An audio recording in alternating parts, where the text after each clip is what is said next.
everybody can see us. Hello, everybody. Oh my gosh, look at us and all of our wrong boxes. Welcome to the final episode of Burning Daylight. Just give me 1 second here. Wow, it's so good to have you all back. This is our last episode of our playthrough of Burning Daylight. So we hope you have enjoyed the show. We are definitely going to have sort of an explosive finish for you all. So thank you all so much for being here. For those of you who are new, welcome. We are playing through Burn Bryte, which is an awesome science fantasy game that was specifically designed for Roll20. So we have been enjoying learning this new game on the Roll20 platform, and welcome. My name is Celeste Conowich, pronoun she, her. I am going to be your game master today in the world of Olaxis. So that's me, but let's go around and meet our lovely cast. Hi, everybody. I'm Darcy Ross. I'm the reason our faces were swapped, so you're welcome. My other accolades include... My other talents. Yes, among them. I got to have a hand in designing this game, so it's been an absolute joy to be playing under Celeste's amazing jamming with all these great players, and I'm sad it's ending. But for today, and as always, and in my heart, I am playing Ola, who is a Kithuk, warrior of an older age, and he's been bringing out some of his big fighting chops in this big epic showdown at the end. But he also is getting blown up pretty good by these cultists. So fingers crossed that we'll see our man get through. But we shall see. That's me. Hi, everybody. I'm Eugenio. You might know me as DM Jazzy Hands, AC him pronouns. And this evening, I shall be playing Atash, our Zavoy friend. They use they, them pronouns. Our slug friend, who, is currently a plant friend. And somehow has managed to remain, despite friends being knocked out 1 and 2 times in 10 minutes, they have managed to not lose their plant body yet. So that's very exciting. With the help of, some of the cultists, they have kept their plant form, but we'll see how long that lasts tonight. Mm-hmm. We'll see. We'll be. Yep. What a great and not at all terrifying smile. Just dead eyes. I was shuffling your boxes on the other screen, so that was the dead-eyed stare. Oh, I meant me, because I gave one too. I was like, I had the editing eyes. I am Jess. My pronouns are she, they. I am playing Lou, our fun driftling friend who was so innocent and chill before this adventure started and had never killed anyone. Just throwing that out there. And their pronouns are they, them. Yep. Oh, hello, I'm Naseem. I'm sorry, I was trying to shake off a sneeze right there, and I think I've successfully done it. Yeah, I'm Naseem, she, her, and I'm playing Vam Fam, pronouns they, them, and I'm absolutely ecstatic to find out how our family has come together to support us in this final battle, and also sad that it has come to this final battle. I have faith, we have faith, the family is strong, and yes, 6 seasons in a movie. 6 seasons in a movie. If it all doesn't go up in the burn. Yeah, so before we get into our recap of what happened last time, I want to remind you folks that it is the last chance you have as part of this campaign here to donate to Code 2040. Right now we have a Tiltify campaign running. You can see it in the bar above here. And basically, Code 2040 is an amazing organization that helps break down barriers that Black and Latinx folks are facing in the tech industry. So it is a phenomenal cause, and of course, every time you donate, that bar moves up and we get closer to running a giveaway of a full copy of this amazing game.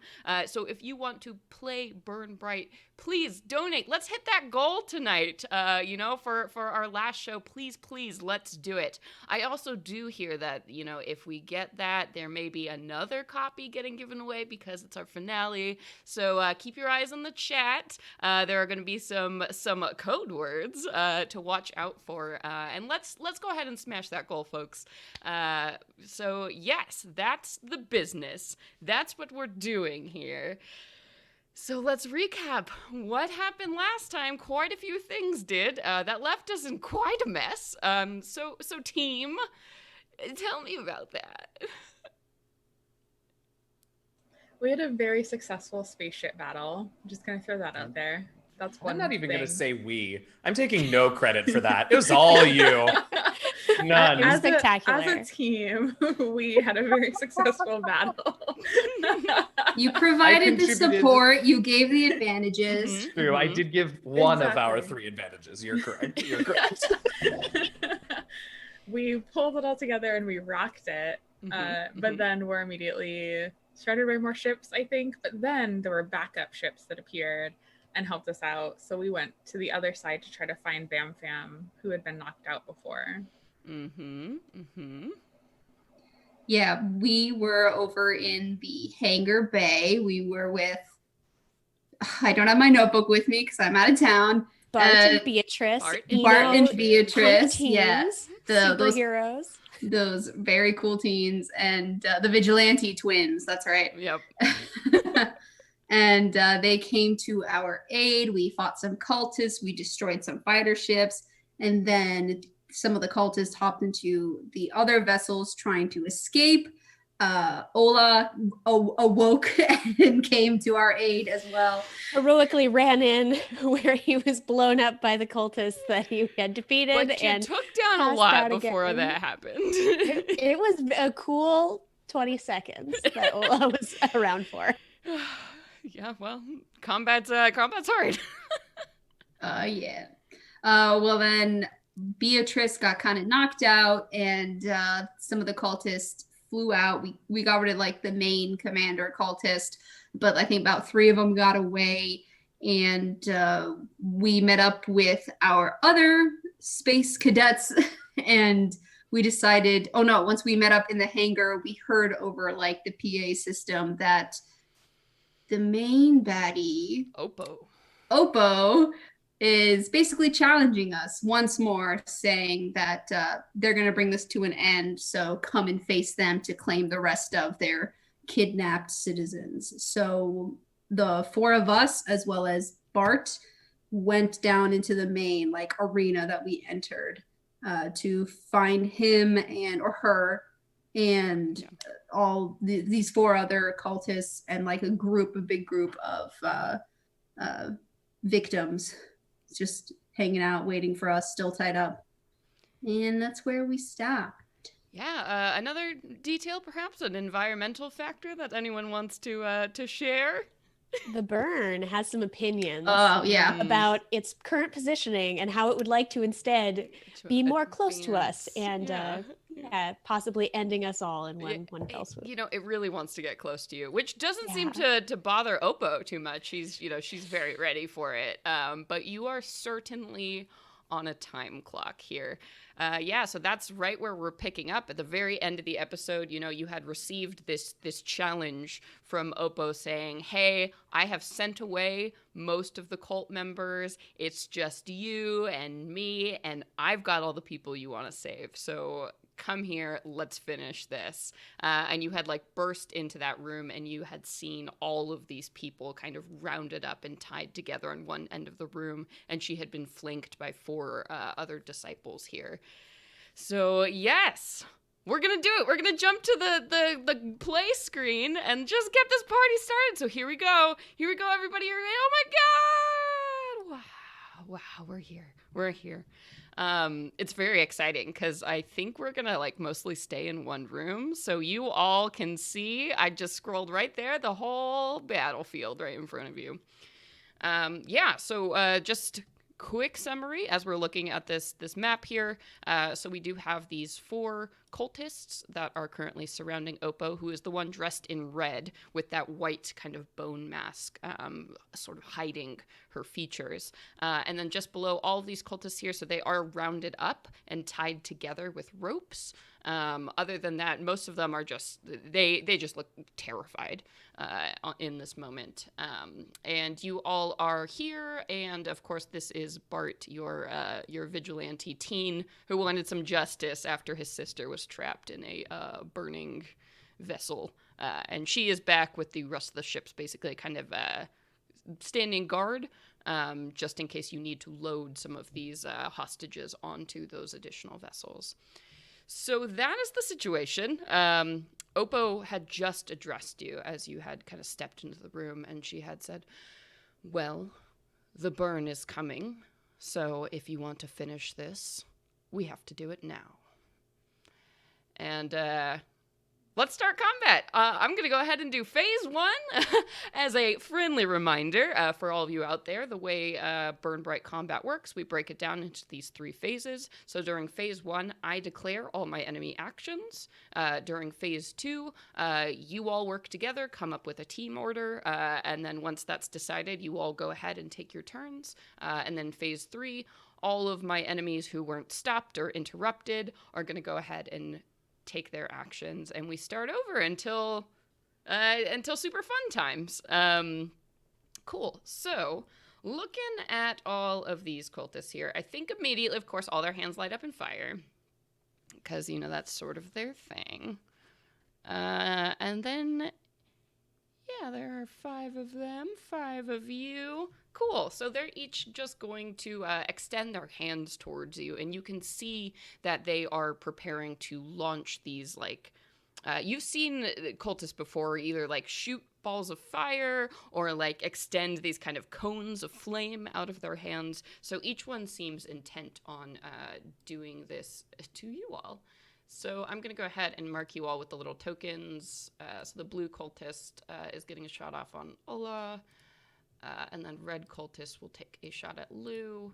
Orange will take a shot at Katalaiden / Atash. And then green on our friend Bart. And then I guess Oppo on Vam. It's like she knows somehow. You're the biggest threat. I guess, okay, she doesn't have a cool marker. I'll give her this, like, cool devil horns. Sweet. So that's phase 1. You know that they are going to sort of scatter apart from each other, so they're not in this, like, tight formation, and then they're going to be hurling fire at each of you. So phase 1.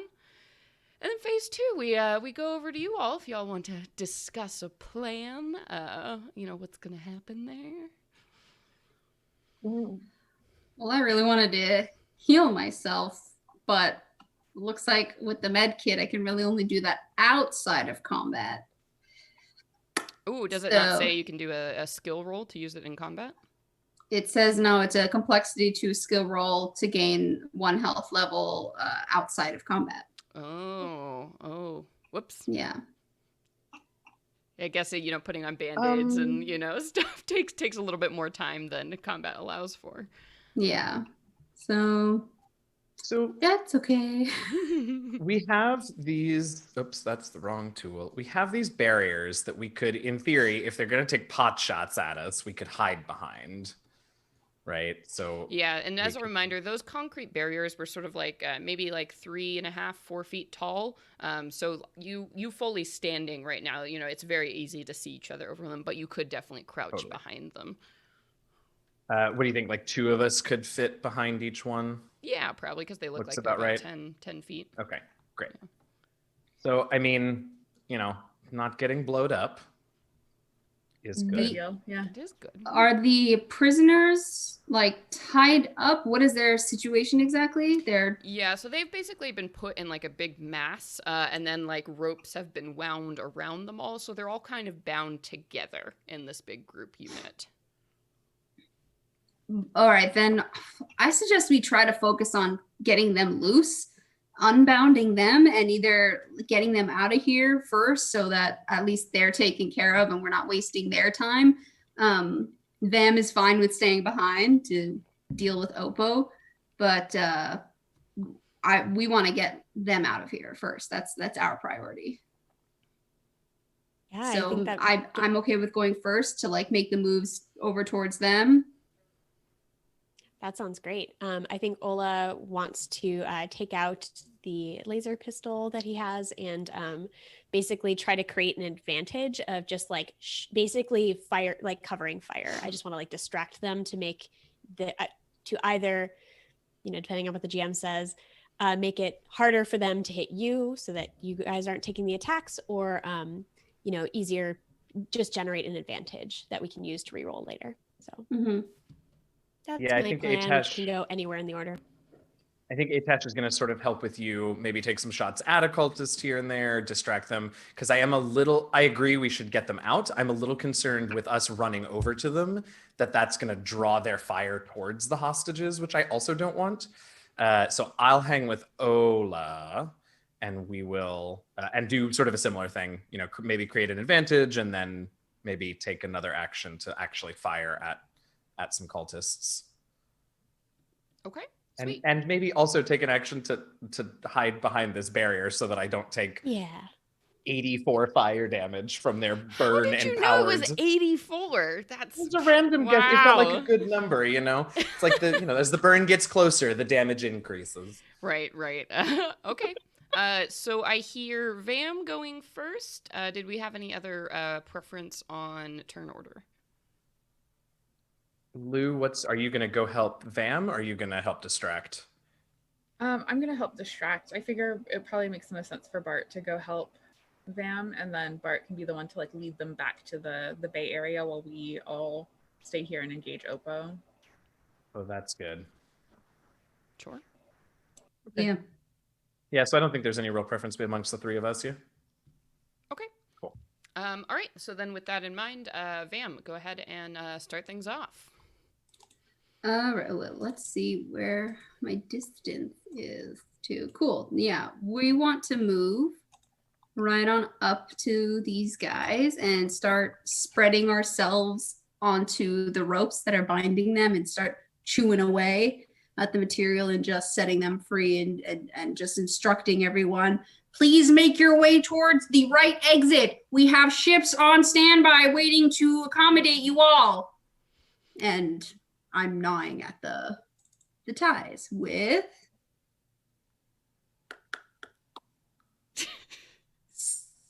Is that just a demonstration, or are you going to That's say a more? demonstration for you.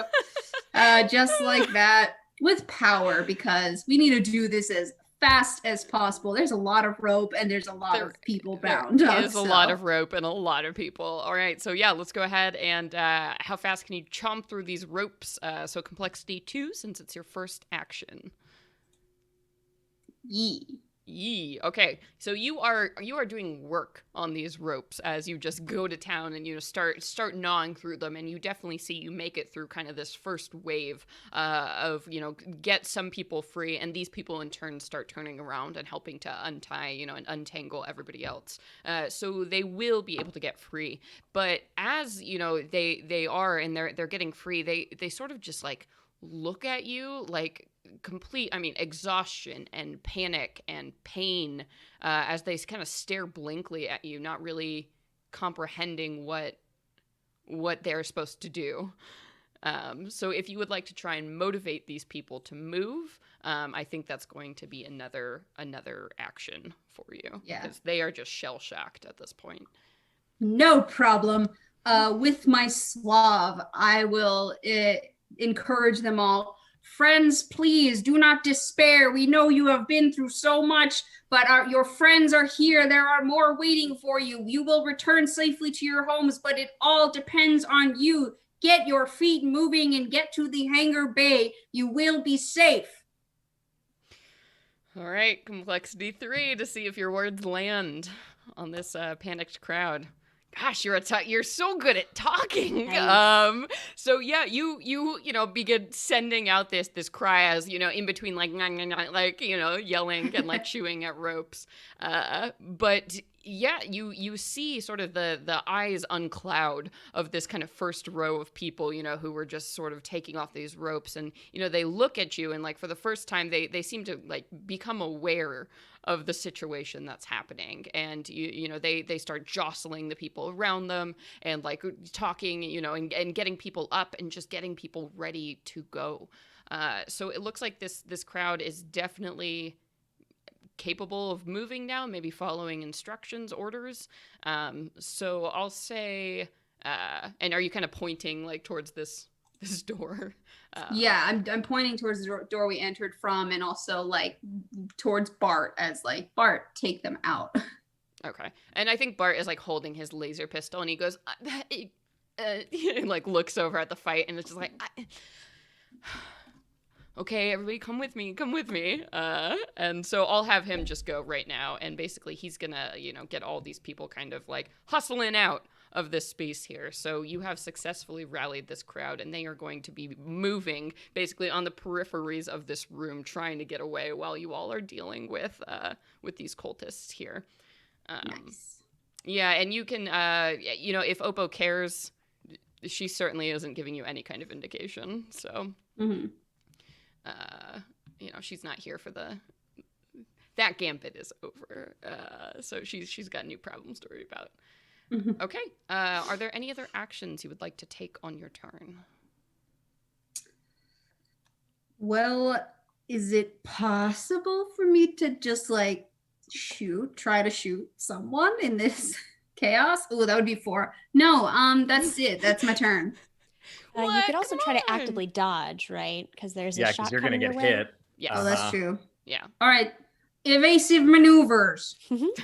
Okay, sure. And what are you using to take evasive maneuvers? This is going to be a complexity 4 roll. Let's do stealth. We're gonna Nice.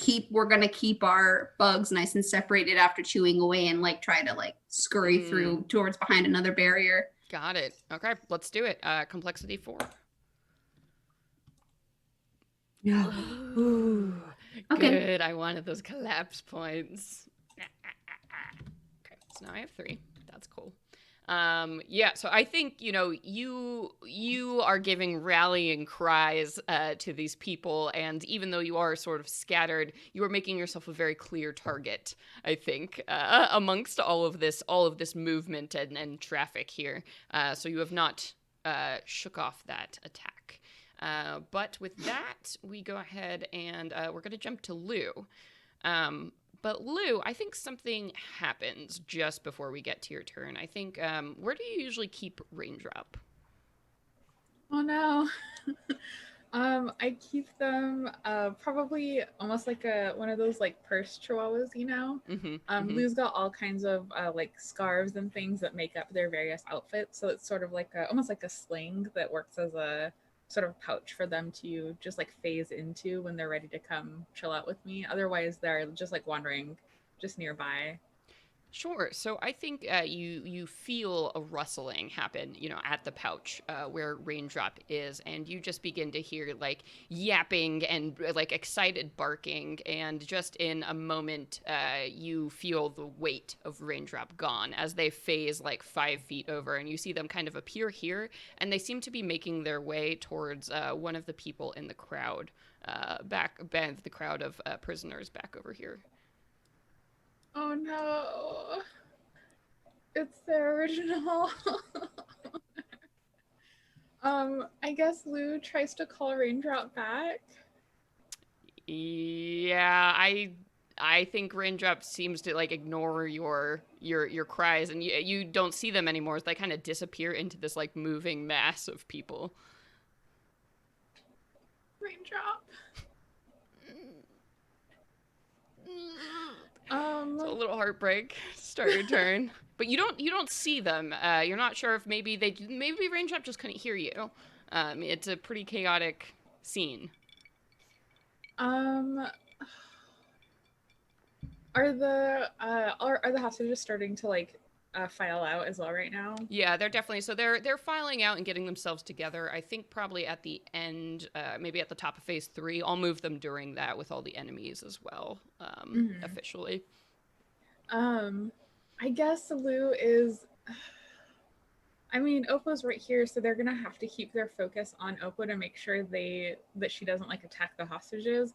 But Lou's attention, I think, is split, trying to like look for Raindrop and make sure that they don't come out and like get caught in the firefight, basically. And probably just like every couple of seconds, a little bit louder and louder, is just calling out for Raindrop again and again until they come back. Oh, that's sad.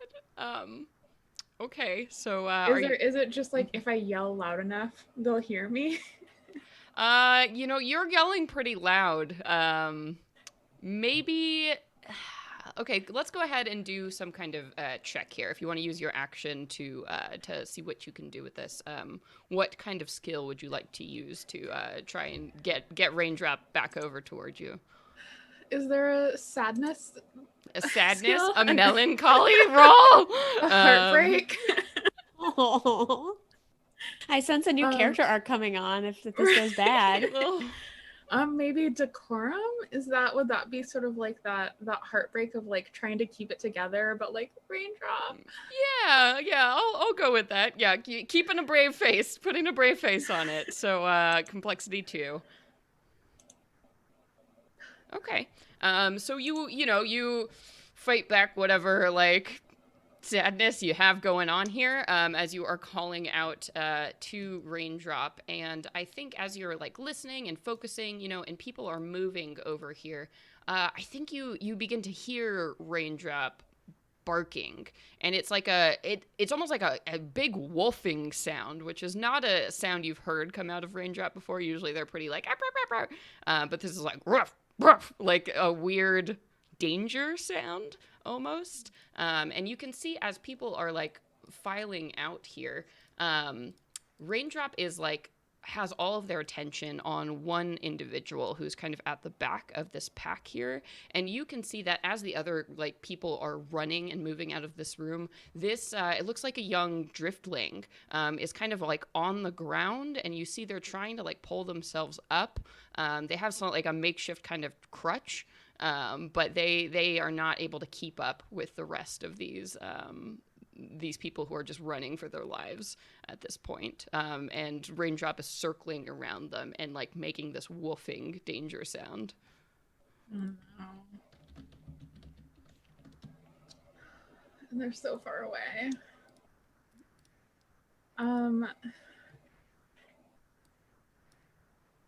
Are we... I guess Lou will yell. I'm not sure if... Sorry, just moving the whole map. Don't mind me. This is fine. I'm not sure if like the hostages would really hear me, so I might just yell out for Bart and sort of say, "Oh, there's my baby, looking just so cute." Oh, just the cutest. Oh. Yell out for Bart and sort of like point out the driftling towards the back that seems to be struggling, and just say like, "Bart, can you like make sure that you get everyone out? It looks like some of them are injured." To try to get just attention down the line to make sure that everyone is going to get filed out of here as quickly and safely as possible. Yeah, so go ahead, and while you're trying, over all this chaos and trying to get Bart's attention and everything, what kind of skill are you using to try and get this Eno to help you out? I think...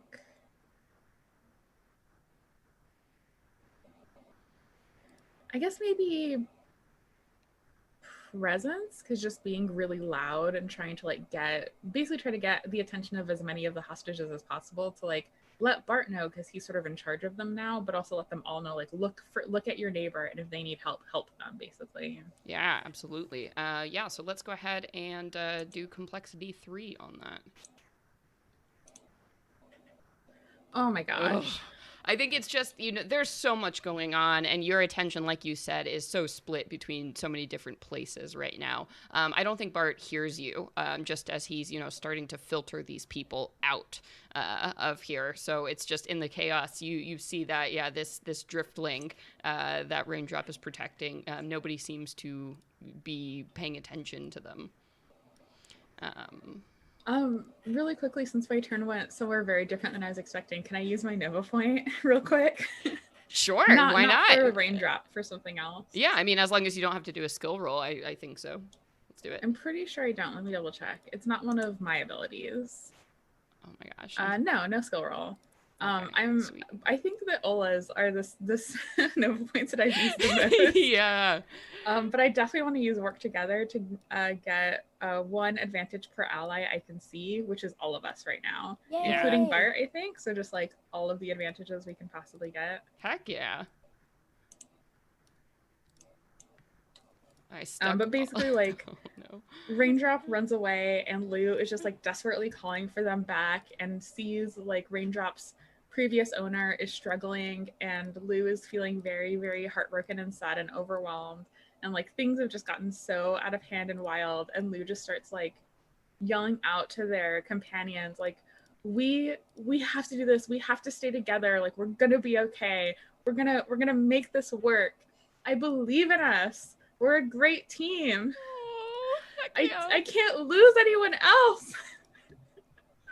Oh my god. What if you make your GM cry? What happens? Does it mean I get my... Does it mean I get my bit back? No. That's not how this game works. Yeah, but you are, saying these amazing words towards everyone. So that's, 4 advantages. Nice. Very cool. Sorry, everyone. I trapped all of my hostages on the wrong layer, so I was trying to get them out of here. It's okay. Everything's fine now. Everything's fine. We're good. Okay. So that is going to bring us to the end of Lou's turn. And then Atash, we come to you. Oh boy. Gosh. All right. Yeah. So, oh gosh. Oh boy. Oh geez. Oh geez. Great. So, let's see. Oh, cool. Okay. So I think first thing we're gonna do is through that. Oh. Did we? All of my names. Sorry, you froze a little bit. Sorry about that. My connection is unstable. Am I okay now? Yes. Yeah, you're good. Okay, great. Also, names are losing. I'm just losing names. Atash hid a little blaster in their plant arm. So they sort of put Cotyledon's arm forward, and a blaster sort of comes out of it. And the first thing we'll do is take a pot shot at Oppo, because we gotta, that's ultimately the goal here, I guess. I mean, fair. So, whoops, the daisies. Oh, that's good. Okay, so I think ranged makes the most sense to me, as I just try and, hit. Yeah, definitely. Yeah, getting the shot off. Shooting from the hip, Cotyledon, plant style. Love it. Yes, indeedy. All right, so let's see. Ranged, complexity 2, and...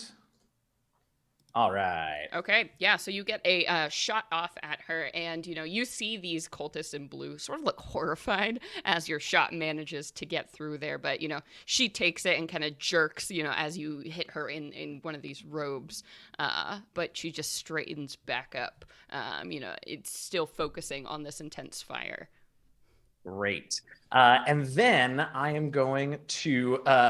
Having gotten that and gotten her attention, I am now going to sort of run over behind this barrier, dive behind it, and try and avoid the attack that's coming to me using stealth, I think, trying to hide behind and sort of fake out and just stay hidden. Yeah, okay, let's do it. So complexity 3 to successfully give yourself cover under this concrete sort of Fantastic. Here. I am having some character sheet stuff, but I know what the dice are, so I'm going to roll this one manually, and then I will in between, before my next turn, I will fix my sheet. So here's the manual roll. Don't fail me now. Hey, that works. Okay, sweet. Yeah, so you managed to flatten yourself down after taking this shot, and you are successfully going to avoid this lance of fire that would be coming over your head now. So it went ahead and took that little dot off of you. Anything else? We have so many advantages. It feels like a waste not to try and do one more. But also, right. I'm very nervous. I'm But scared. also, you know, it's the finale. Go big or go home. Also, it's the finale, right? That's right. I mean, the hostages do sort of seem to be in pretty decent shape. So I don't think we need to exhort them to move anymore. So I guess I will. We've already got the most advantages we can have, so I can't create any more of those.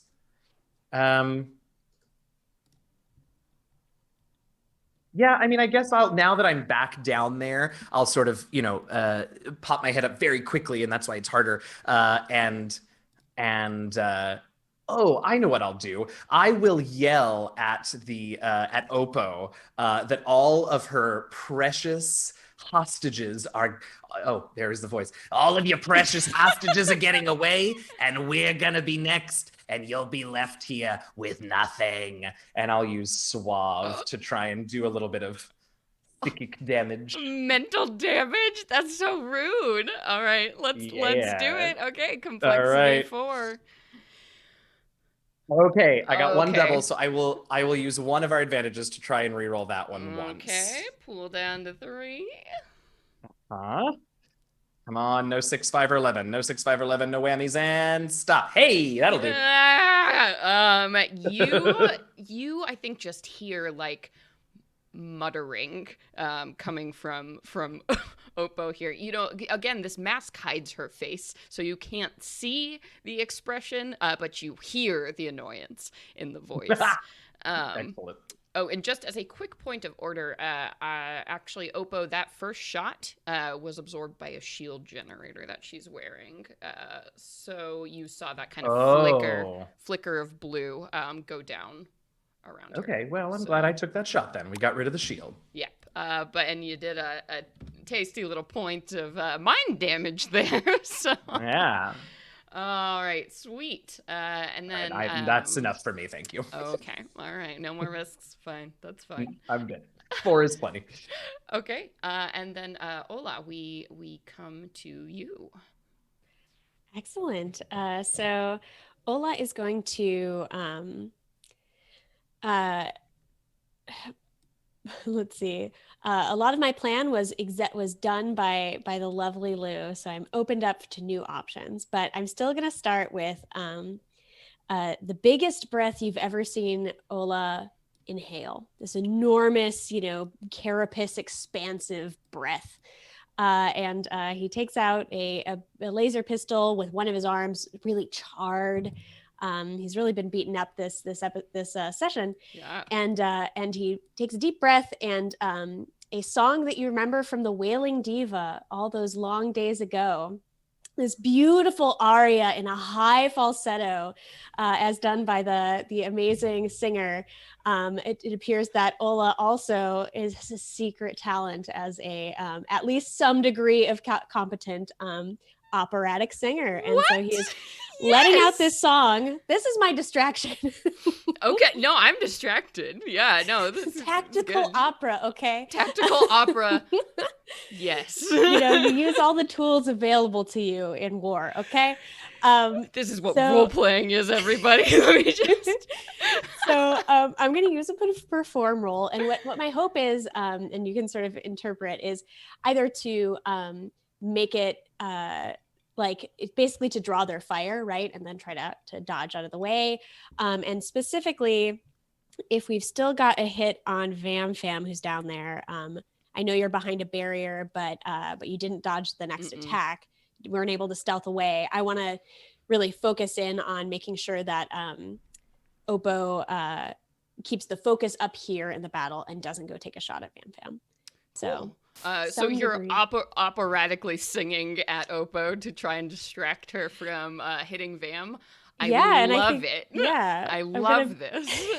This is perfect. This is wonderful. This is Um, fantastic. Okay, perform it is. Let's see how this goes. A pass. Yes, yes. So I think you do, and because you're right across from her. So you just, open your mouth and start just like letting out these Bellowing. notes, and you just see her go, "Oh my God!" Like as this like happens, and you see her hands go out as she's just looking at you, just with what? Who are you? So you have successfully, I think, distracted her from from attacking Vam, because I would be so distracted too. So, Right. The other thing I want to do, so we are at 3 advantages, is that correct? yes. Okay. So I think I would like to let's see. I'm trying to debate if I should make another advantage. What I'm definitely going to do is once I achieve her attention, I am going to move for my free action. And I would like to maybe make a dodge sort of defense roll of an athletics. Just sort of, I'm crouched behind the thing, but I'm sort of popping up with another, bar of the song and then popping back down. So still drawing the attention, but trying to dodge out of the way of any fiery hand attacks. Oh So yeah, I mean, nothing better than an opera singer doing like gymnastics while singing. That's incredible. Okay. So, but a failure because it is hard. It's distracting. You too, I think. Yeah.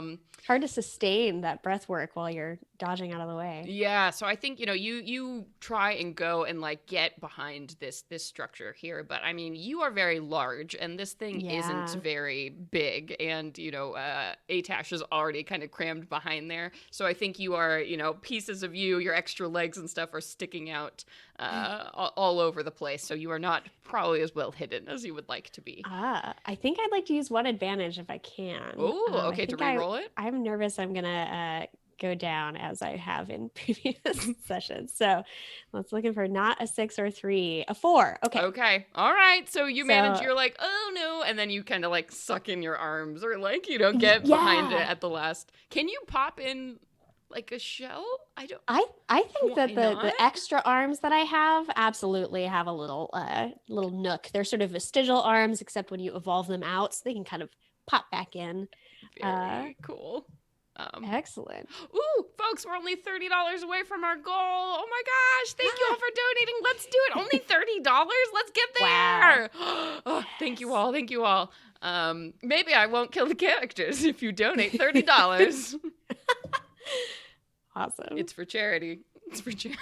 I can be a meme for charity.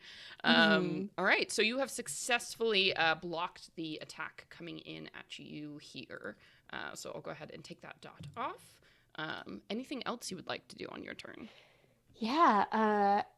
I have a Nova point now, which is a good game changer. So I'm feeling, you can see the sort of battlefield energy rolling off of Ola right now. But so I think the only thing I might want to do now is to, as I'm kind of dodging around this barrier, very dynamically looking around, maybe I just want to make a knowledge roll to kind of like, or a knowledge or maybe perception roll to take a look at the field, maybe even melee or something, sort of like battlefield analysis, to see if I can give my friends any advice. And that could be for information or just a generic advantage. Yeah, very cool. Okay, so let's go ahead and do it. So that's going to be complexity 4 to kind of tactically view the field here. Okay. I'm going to do melee because I think that the idea is that if I run in there, what am I getting? Yeah, I'm into it.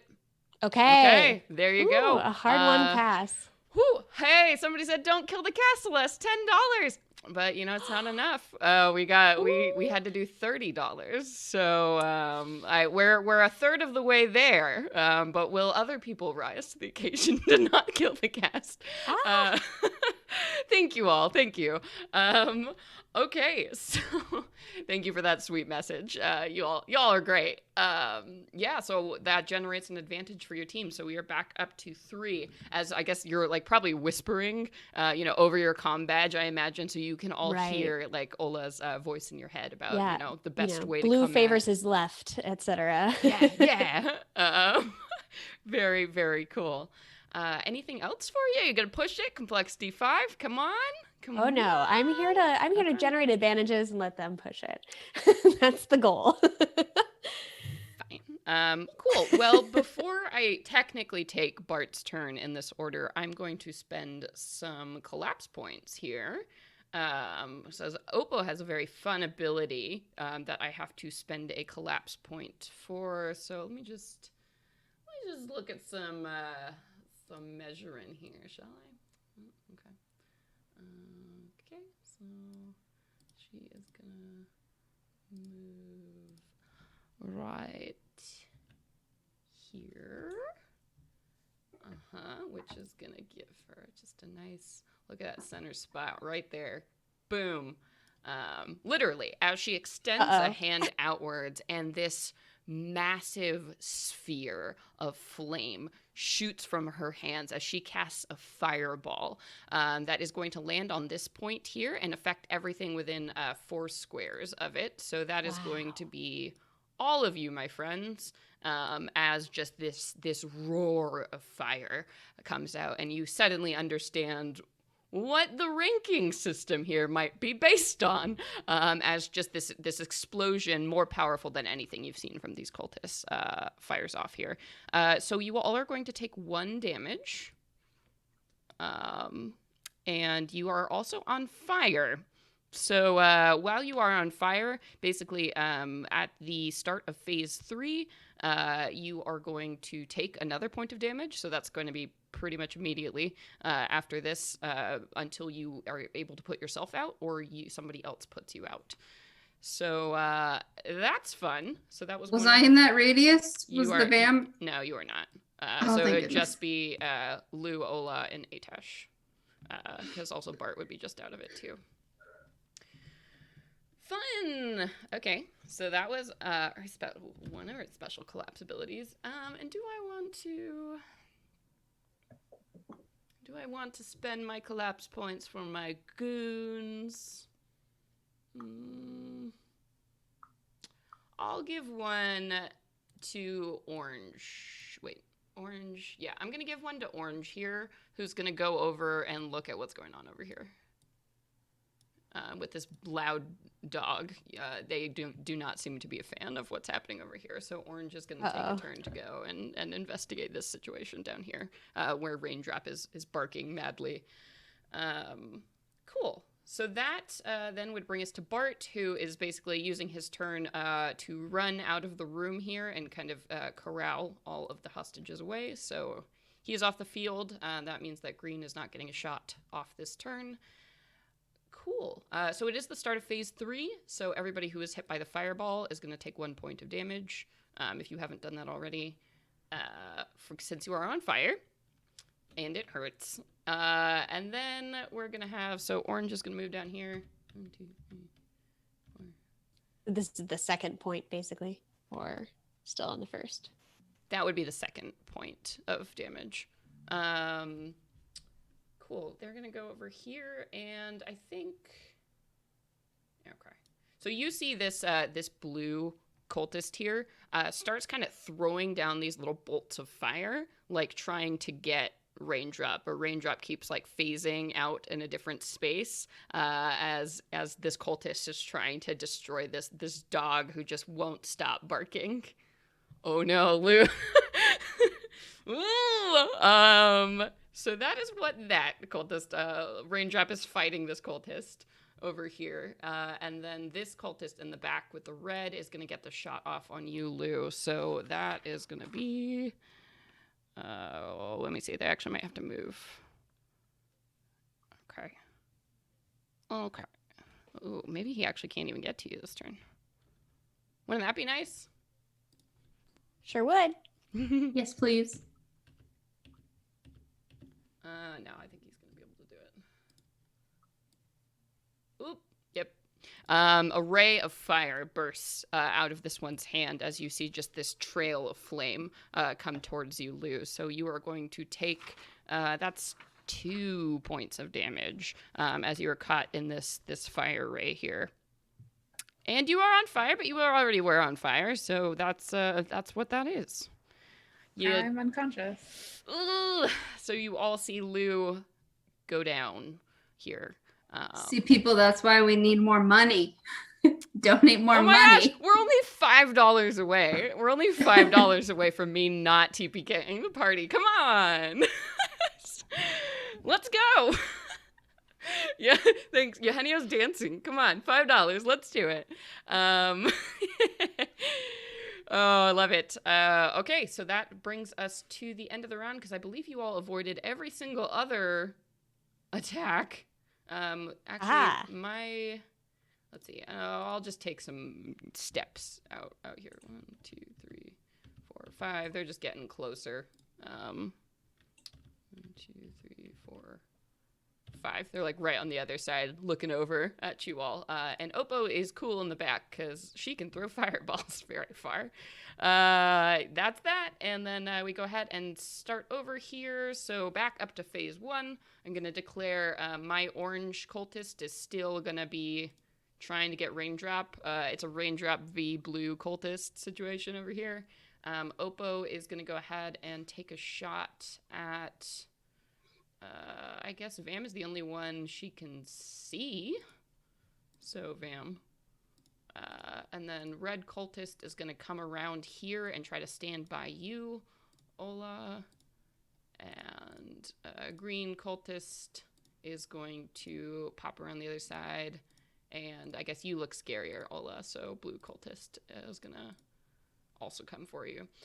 So those are my declarations for the turn. So now we go to you all. What's the plan, gang? Talk amongst yourselves.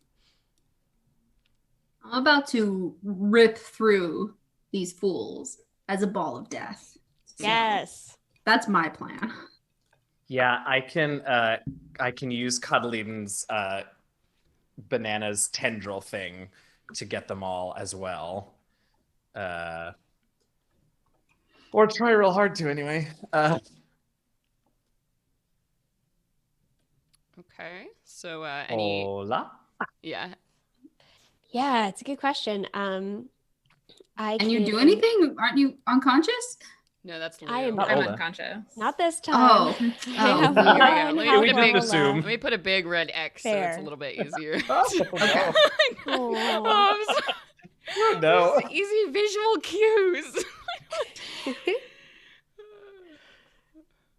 I still have a Nova point, so I could use it to generate more advantages for us, which I think might not be a bad idea. So I might want to wait till a little later and sort of power us up again. So if you guys want to really push it and spend our advantages, I'll hang back and rally us basically. And then I might try to take an action to add a plasma power cell to my shield generator to get 1 health level back. Basically to power up my shield. Unless I will- can do yeah. that in combat. I might want to do that too. I will also remind everyone that for the folks who are on fire, including Lou, that fire will continue to burn and cause damage. So even though Lou is unconscious, they can still take the 3 conditions to walk potentially towards death. So that is something you might want to deal with as well. Okay.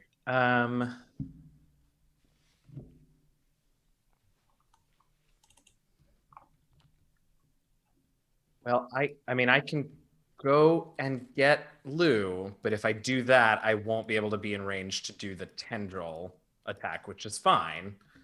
I can also run over to help at the end of my reign of death. See if I can revive them. If you can do it and do your reign of death, that would be preferable for me. Sorry, Ola, go ahead. Nope. I think I want to see how this reign of death shakes out, and then I will make my priority getting us unfired, getting my shield up, and I think maybe getting Lou and myself behind cover of some sort. I think that Do you would want to be- maybe, okay, so Vam, you should go first then, so that we make sure that like Ball of Death and getting to Lou works. Does that sound right? Sure. And then Ola, do you maybe, it's 6 of one, half dozen the other. You could go next, and if Vam has to use advantages, you could then recharge them for my turn, or, you know, just flip it around. And I Sure, don't know, I'll it's go sort of up second. to you. Okay. Okay.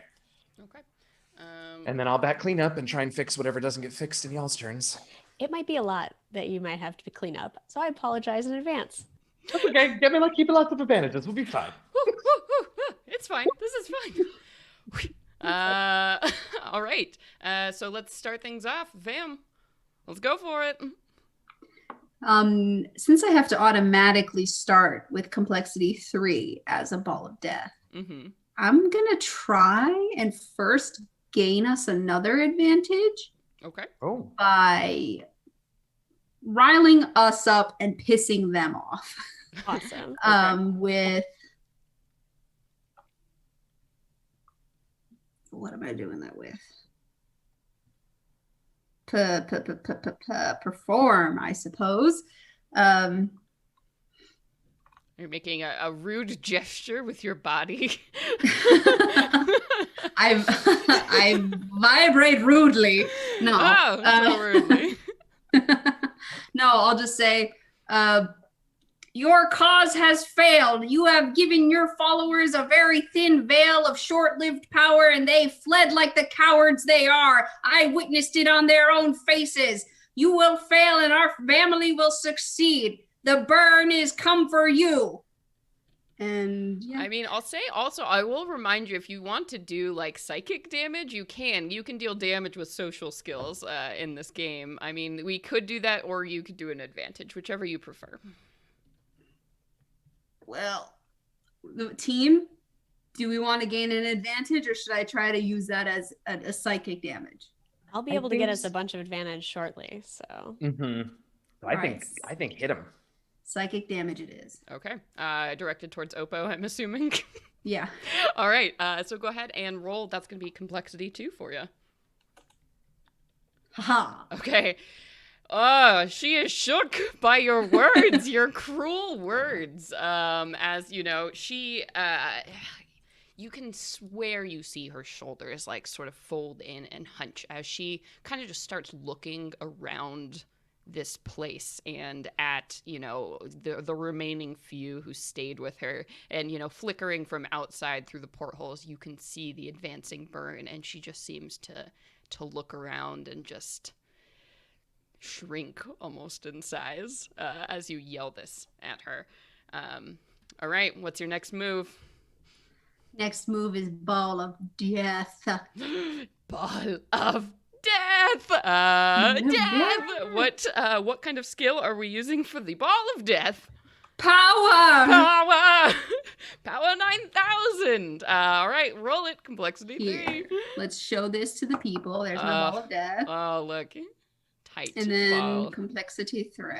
Okay, so 10 squares, so just remember to walk it out.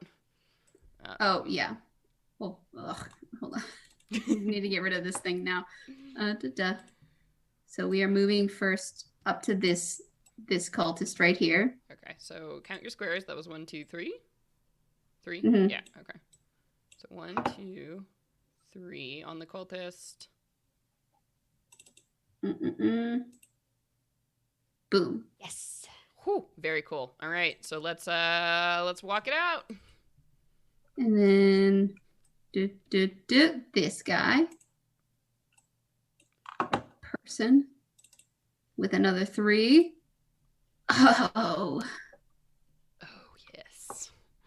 Lovely. so tasty. So tasty damage. They are still up. I will say, if you would like, you can choose to roll like on the same targets. Oh, okay. So because I don't see why not. You could just go me like over. Yeah. Very over the charming, same people. actually. Down. This guy's another 10 feet, so we'll go to them first. Dude. And a lot of clicking. A lot of clicking. Oh, you're on a roll, literally. Nice. I like it. Ah! Okay. Cursed die has come up 8 on all 3 of these attack Yeah, rolls. 8 is your number. I don't know what that is. Let's not talk about it. Let's shh. We can't acknowledge it, otherwise it stops. Oh no. Oh, there. Okay. Is that That's one still another up? pass? Oh my Yeah. gosh. I think Is that, the middle one still up? Yep, still up. Though I think that probably was your 10 spaces. Right? Oh, okay. I believe so with you bouncing up. Sorry, I had to move you so I could reduce my health. Where do you want to end your space? Because you can't end in the same space as them. So where do you want to move? Right here? Well, yeah, sure. Okay. No, other side of them actually. Yeah? Yeah. Thank you. Sweet. So this cultist doesn't look good, but they are all definitely still up. I cannot believe you. Look at all these passes. Chat, are you seeing this? This is bananas. This is bananas. Are you entertained? Oh, we hit the 1,500 goal. Oh my gosh. Oh my gosh. Congratulations. Thank I you, guess I won't folks. kill Oh, I'm the so happy. party. Oh, wow. Thank you all. Thank you everybody so much. Oh my gosh. Yay. Oh, thank you for being here, for supporting the show and Code 2040. You all are amazing. So watch the chat, because that means we're going to be running another giveaway. Another awesome copy of this game is being given away. So pay attention there. And thank you. Cool. So Ball of Death, hitting a donation goal. Anything else for you? What's next for you, Vam? Hold the microphone out. Well, my teammate so graciously reminded me that they will blow up when they die, so I should probably distance myself a little bit. Maybe. So I believe you have 2 movement left from your free movement. 2 as in like 2 squares? 2 squares, yeah, so 10 feet. Okay, then let's move right under Oppo. Okay. Oh wait, no, I was gonna help Lou. Ooh. I mean, you Let's got lots go. of advantages to play around with. You could take another action, which gets you a whole nother. You can move up to your full movement again. Yeah, but then I would be at 5 to try and put out the fire. Whatever, we have to do it. They're burning alive. We can't let you die. Okay. So a roll to move my 25. Yes, but first you can take your 2. If you Oh, want right. to just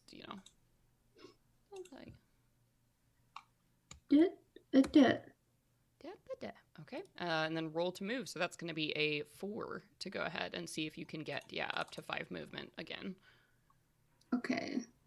Let's make that. And oh no, I don't want that. Let's make it a. Gosh, I don't want to, but I guess athletics. Okay. I don't know what else to use. No, that's impossible. It's not gonna happen with a 4. I have a 4 in that. Perception. We're going to use perception because we're looking around. We're trying to dodge fireballs. We're trying to dodge the fire that's already burning this place down. So we're just on edge, weaving through the flames. Okay, I buy it. I think, stop, look, and listen. Let's do it. So complexity 4 to go ahead as you are perceiving a path to get to Lou. Oof.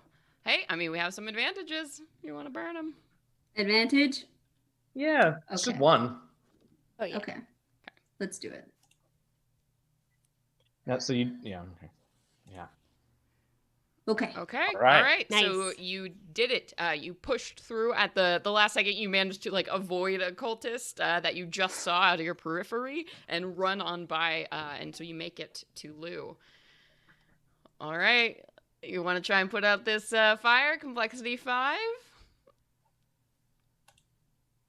Yeah. Okay. What kind of skill do you want to use? Yeah. Yeah. Okay. Yeah. All right. Let's try medicine. No, God, that won't work. I have 4s in so many things. If only you could talk the flames out.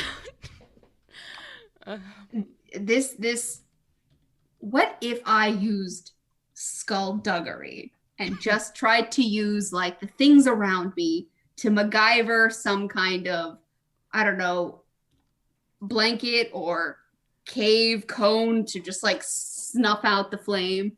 There's a barrel behind behind them. You could stick them in that. Yeah. You know what? Yeah. Let's you fashion the weirdest thing you possibly could. Maybe you do get the barrel or some like itchy like steel wool or something, and you just like you're rolling Lou around and just found objects to put out this flame. So I mean, complexity 5 feels about right for trying to pull something like this. So let's go. Oh, okay. So that is double failure. So you would have to use 2 advantages to try and potentially Do it. Yeah, do it. We're about to get them all recharged, so go ahead. We gotta do it. Okay. That was a D10, so 2. Ugh. Okay. So The thing about That's it. Nova points is that you can use them. They can activate them whenever. So it is at this moment when I see you almost, skulldugging around, I guess. Skulldugging about. Skulldugging with the best of them. Yeah. I can activate my work together ability to get us back 3 Nova points. 3 advantages. 4 because I observed an ally using a Nova ability, which gives us an additional one. Oh my gosh, this little combo you all So I think have. we're just shouting like, you can do it, fam. Oh, well then you should have already gotten an advantage when I did Ball of Death. Sorry if I didn't mention that was a Nova point. No, it's okay. I was going to... Oh, we need to Ball of Death at the top of the round. Yeah, that would have been... Oh, so we have one more then, if you want to go that way. We can't keep 5 technically, but it's up to you. So I missed that, and that's on me. Wanted, I'll say you could, because you could have used it before. So right now, Naseem, if you want to roll one right now, because I can't have more than that. So gotcha. So re-roll. Whew. Yeah, okay. That'll do. That will do it. Okay. So you managed to just pile a bunch of junk on top of Lou that somehow puts out this fire. So you're welcome. You've done Lou comes to consciousness. They're just going to be surrounded in a mountain of garbage. Why am I in a barrel? What's happening? All right. So you are no longer on fire, Lou. Is that good for you, Vam? We're gonna try complexity we're done. 6. We're spent. We have done enough. All right, sweet. So that takes us to Ola then. All right. I'm gonna try to get myself and the lovely Atash in Catalina's body unfired. So we are right next to each other. So I don't. Will it still take 2 rolls, or can I be patting us both down, or? I'll say you're so close. I'll go ahead and do just with 1. Okay. Yeah, and maybe I'm I'm imagining that I'm using some materials in my med kit that's just sort of strapped onto me, just like weird liquids and cloths, and I'm just sort of using that to sort of pat out the fire. Yeah. So I'm going to use knowledge because I'm remembering technique for quick battlefield patching up. All right. Yep. Let's do it. Complexity 2. Yep. No problem. You've put out so many people from being on fire before. Myself included. Excellent. Yes. So nobody is on fire. Great news. Great news. Great news. I think I'd like to take a second to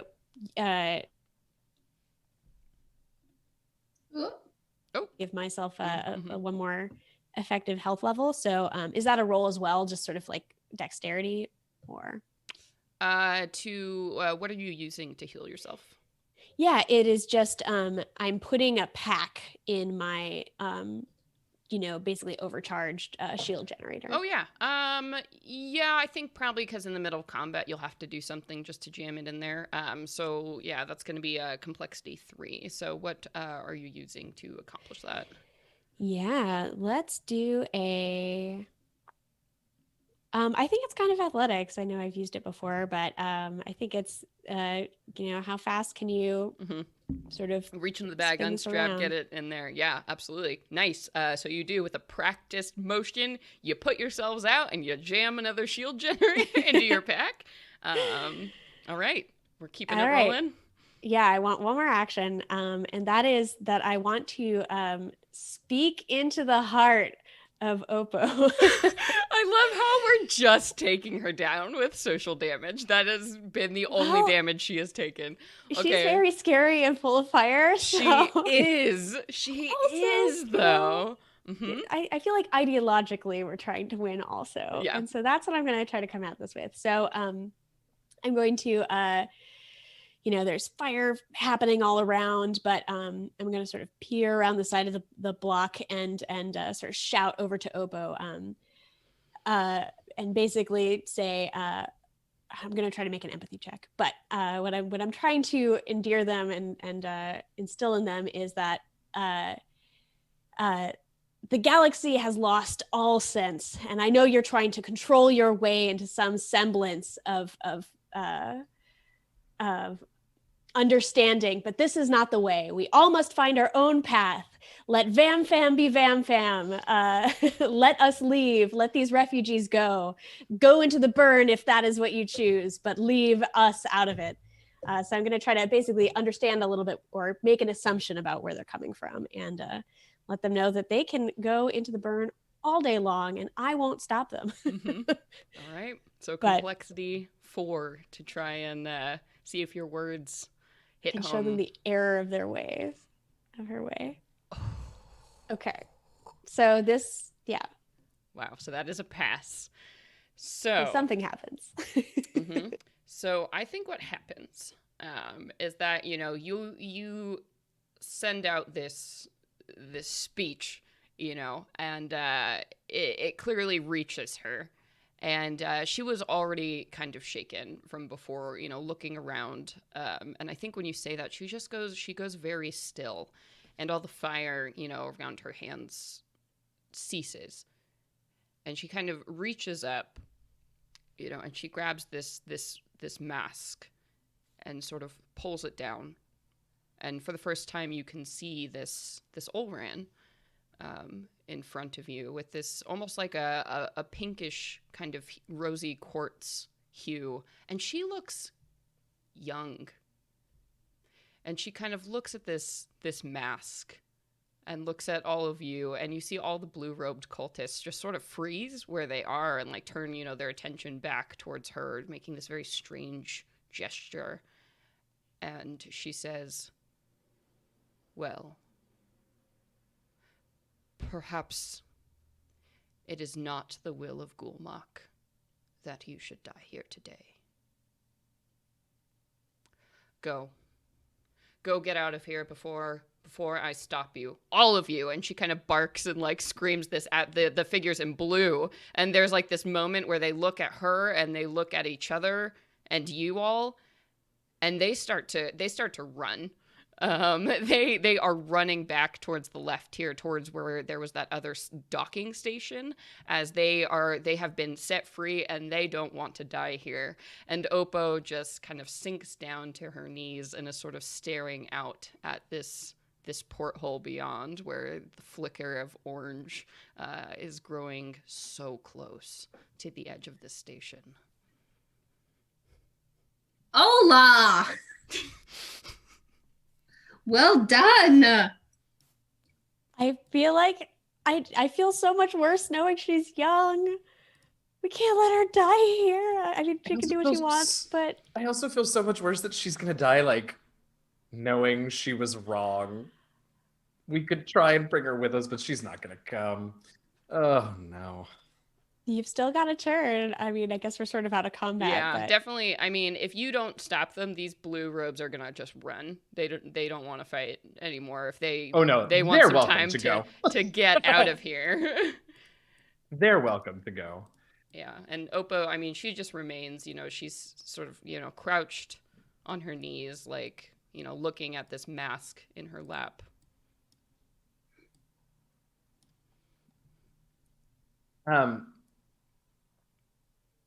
I am going to turn to Ola and Vamfam and say, Bart seems a capable sort, but go and make sure that the hostages are all right. I'll get Lou, and I'll be right behind you. Don't forget about the last hostage and Raindrop. Oh, and Raindrop. Nope, this is me asking. What is Raindrop doing right now? So now that this, like, blue-robed cultist is gone, Raindrop is, like, pawing at this person who's, trying to kind of pick themselves up and starting to, like, hobble out of this room, but they are not moving very fast. They're going to need some help if they're going to make it in time. But Raindrop is staying, like, right at their side. Yeah. You will not be able to carry both Lou and this injured person. I will assist them, but please make haste. And we will make our way towards the injured hostage and help them out. Sure. Okay, so I'll say you all can head out here. So are you, Atash, you're hoping for a moment with Oppo is what I'm... Possibly. I sent you a message real quick. I don't know. I don't great. know. Well, then let's find out. Is that cool? Redemption? Can we find out? Great. So Atash will watch as Raindrop and the last hostage and their friends head out, and they'll sort of poke their little Khalidin head out from behind the barrier and sort of very slowly walk towards Oppo. Tendril arms up, not threatening at all, and get right next to her and sort of lean down and say, you can fix this.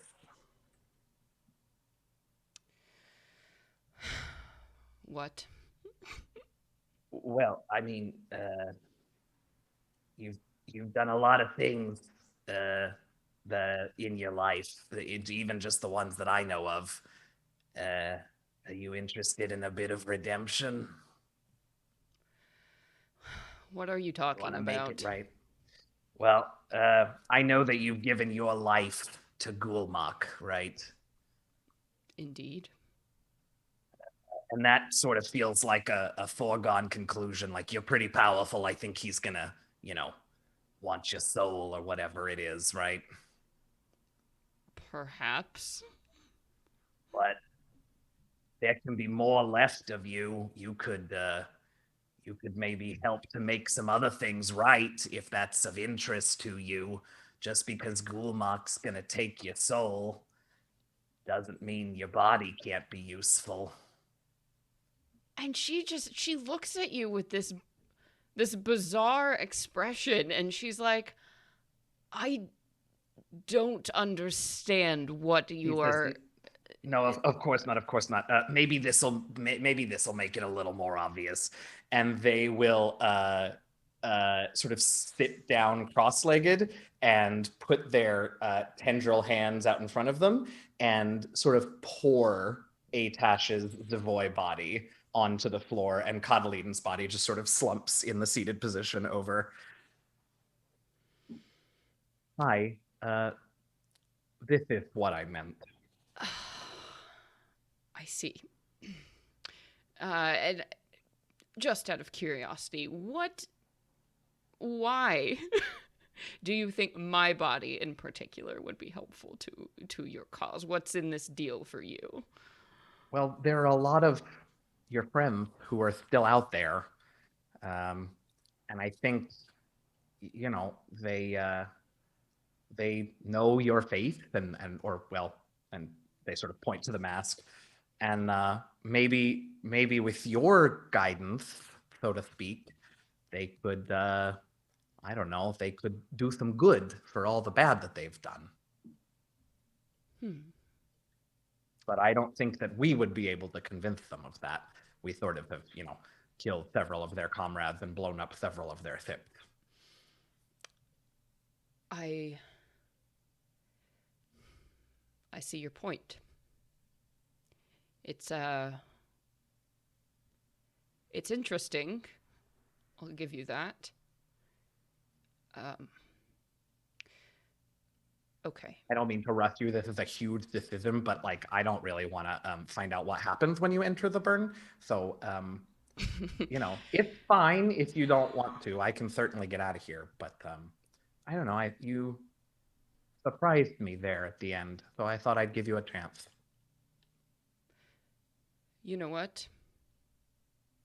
Fine. But there's something you have to do for me. I'm not going to say yes, but I'm going to say I will certainly listen to the request. And she takes out, she has like a smart slab that she pulls from her pockets, and she says, I have some messages that I need you to deliver to my family. If you promise to deliver them, then you can take my body. I know it's weird. I promise it's not as weird as it sounds. And yes, of course, it would. I didn't think I'd say this when we arrived here, but it would be my honor, Oppo. Strange times indeed. At the end of the galaxy. Making lots of deals we never thought we would. And she sort of, looks at you and kind of like opens herself up, like, waiting for like a laser pistol shot or whatever it is you have planned for her.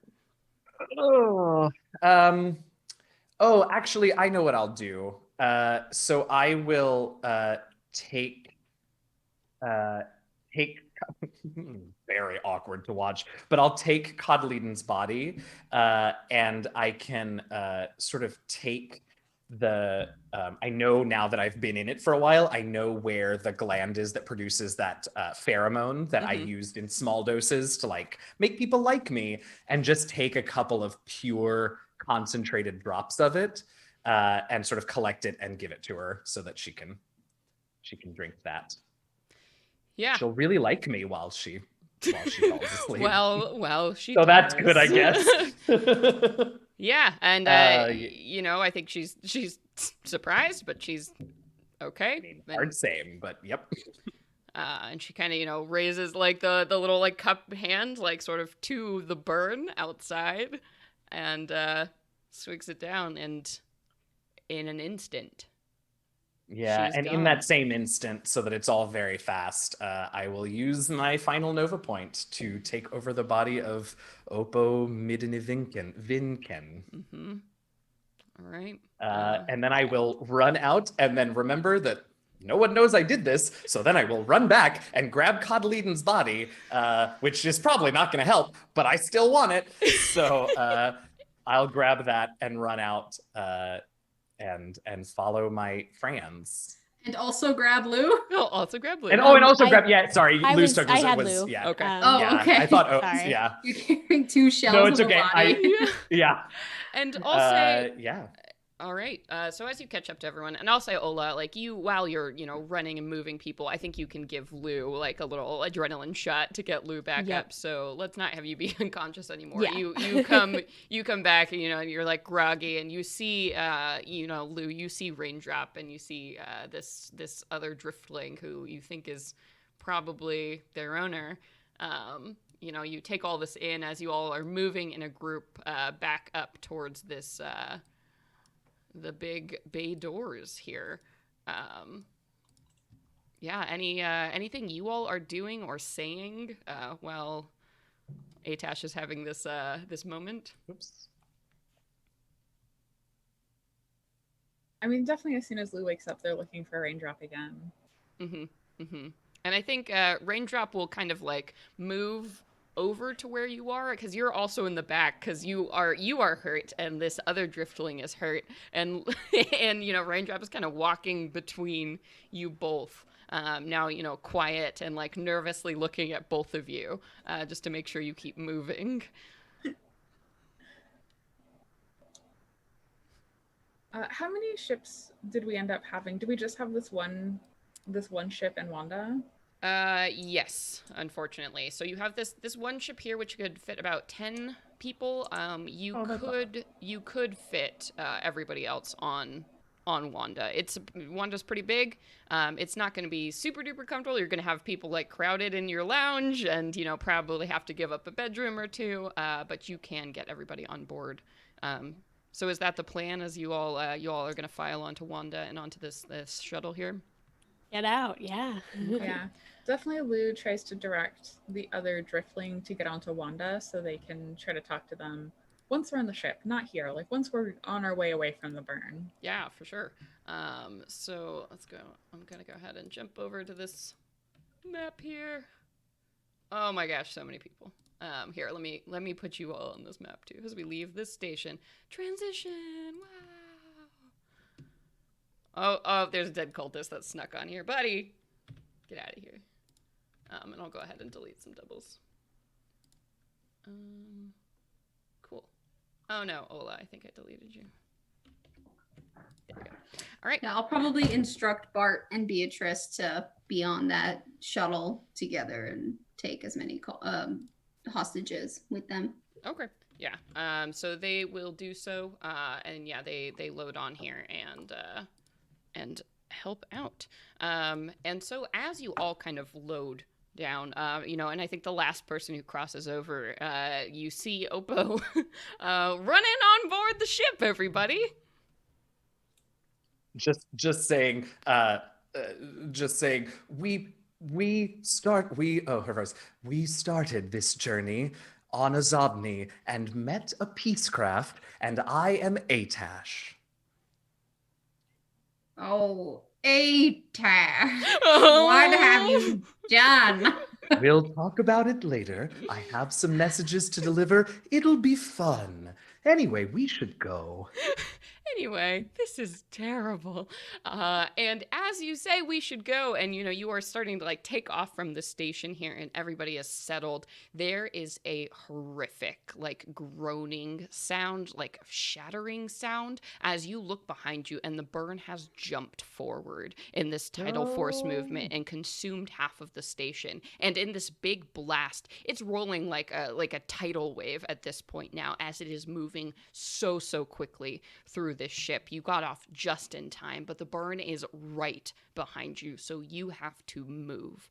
So, who is going to pilot Wanda to try and get out of this burn? Because it is coming fast on your heels.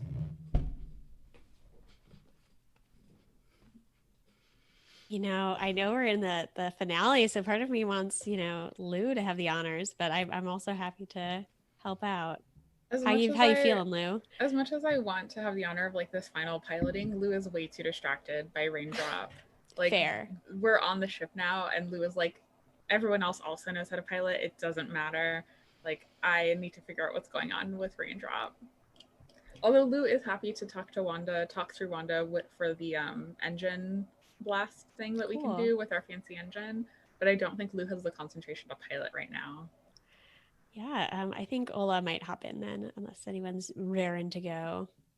No, Vam is definitely caring for the hostages and making sure everyone is okay and has water and all that stuff. Let's see if this mysterious tree magic can't juice our escape here a little bit.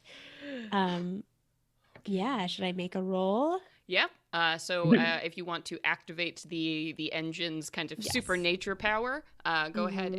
What kind of roll would you like to use to do this? As a reminder, it's going to be complexity 3. Yeah, tricky. I think I might do knowledge again, right? I think it's about, we've been spending time with Wanda and her current configuration, and it's about knowing just the way that she likes it and just the way that this weird tree thing operates. So I think I'm going to try for that. Absolutely. All right. So complexity 3. As you're talking to Wanda, and Wanda's like, oh God, we're doing this again. Well, here we go. And she makes a bunch of weird noises. And you see that once again, sort of similarly to what happened with the turret, these like small kind of green roots sort of sprout up around the pilot like controls in this area as these oddly colored tendrils sort of fuse with the machinery that you have here, and all the buttons turn this like bright kind of like lime green color. So you have a supercharge. So with that in mind, let's pilot to get out of the burn. Heck yeah. So we're gonna need a few successes to get out of here. So we're going to go ahead and start things off. This would have been a complexity 3, but your engine is supercharged, and that's going to be reduced to a complexity 2 to try and make that first pull as the burn is like right on the tail. You are seconds away from it, like hitting, Wanda's like fuel pipes in the back here. So let's do it. I think I'm going to use... let's see. I think for the first one, let's use computers. I rarely use it. And this is about, I'm closing out all the extraneous data, and I'm, focusing only on what the overlay now given in strange blue lighting coming off of all the buttons. I'm trying to focus on what the overlay is telling me, and trying to wait for just the right moment to sort of catch the, maybe the burst of the wave of the burn coming and ride that out. Yeah, it's like in Mario Kart when you have to wait for the beep to hit your A button. Yes, Otherwise, it's exactly. just terrible. Yep, I love it. Complexity 2 to Mario Kart, out of the burn.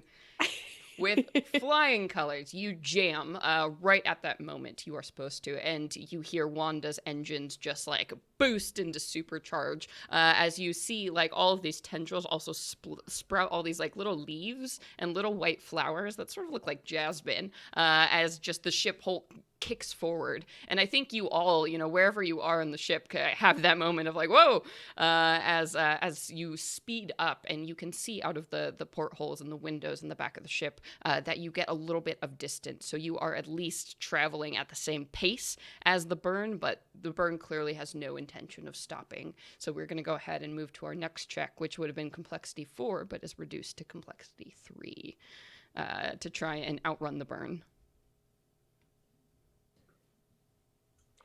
Ooh, so is this something that Lou is operating for the engines? Should we alternate, or should I just make a couple of rolls to see where we get from the main engineering? Yeah, I mean you're in the piloting seat, so I think this is going to be fallen to you, unfortunately, Ola. So lots of pressure. No pressure. It's fine. All right, it's fine. You're doing wonderfully, Wanda. Let's do this one more time, and don't look behind you. Well, yeah, that's a pretty good motivation. So don't mess up.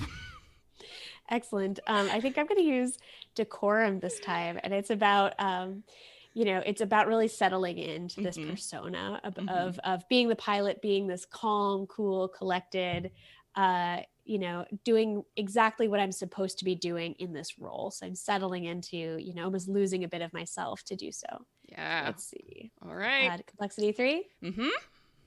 Eek. Okay. With flying colors, you lovely. are in this role. You are gunning it. You are full action mode. You have so many people on board this ship that you have to take care of, and you pull through. As you are giving the engines everything they have, outrunning this plasma field, whatever this is that's just coming and coming after you, and you just can see the scarlet and the gold still encroaching, but you think you are getting ahead of it now. So one final check to see how you do on this.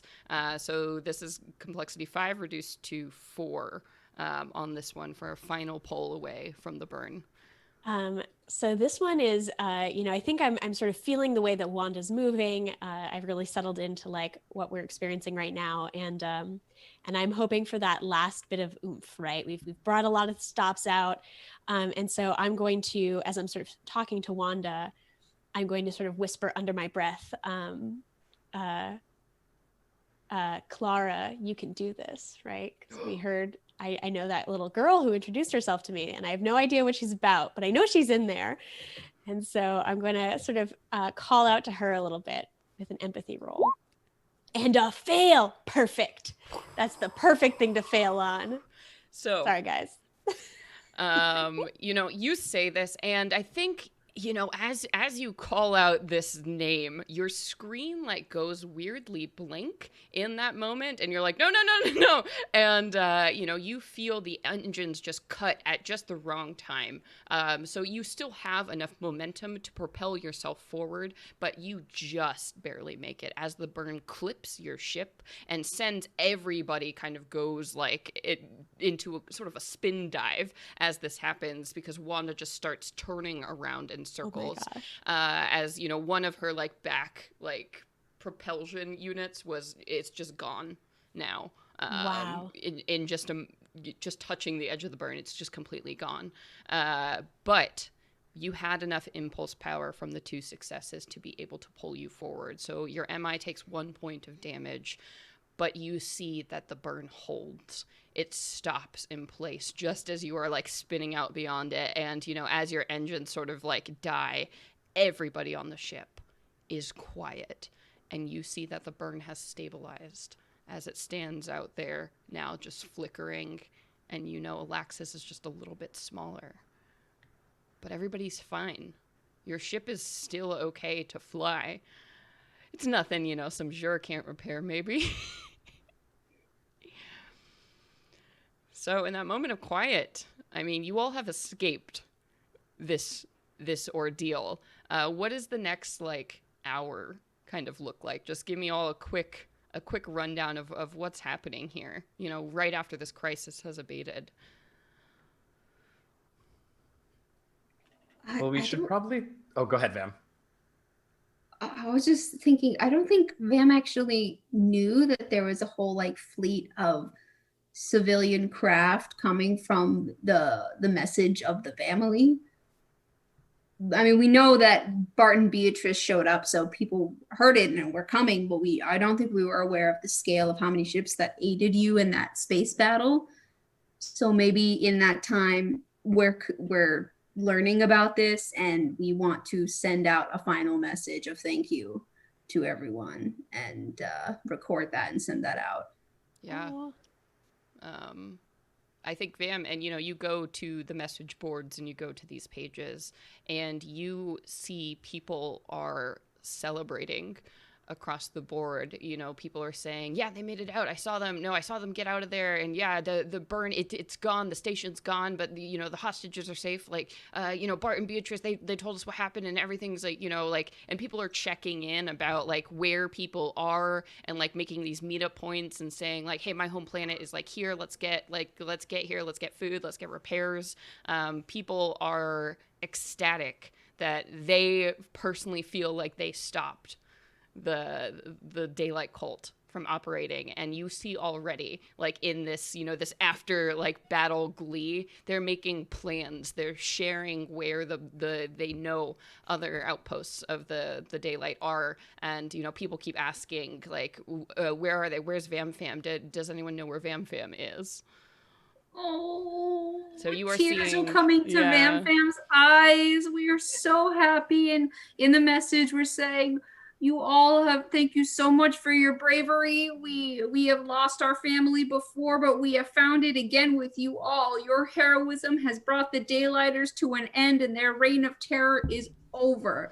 These survivors are now free to choose their future and play it out however they choose to do. Thank you all so much. I look forward to thanking each and every one of you in person.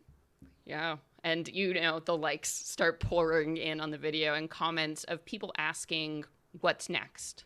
Where do we go next? Where are we stopping them next?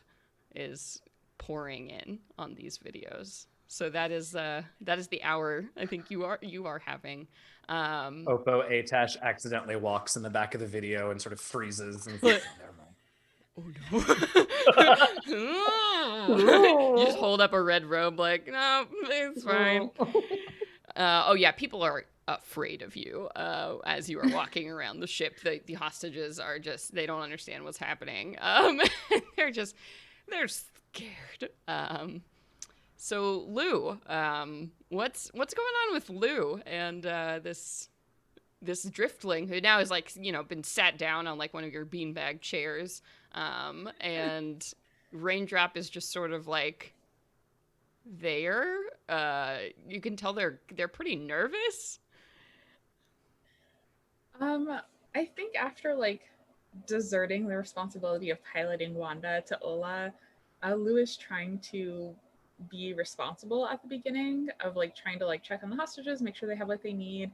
Even tosses Atash some of their like extra silks and things so they could take off their robe. Because without the mask and the robe, probably most people won't actually recognize Oppo. Yeah. So they like just like toss Atash some things to like change out their clothes so it's not as obvious.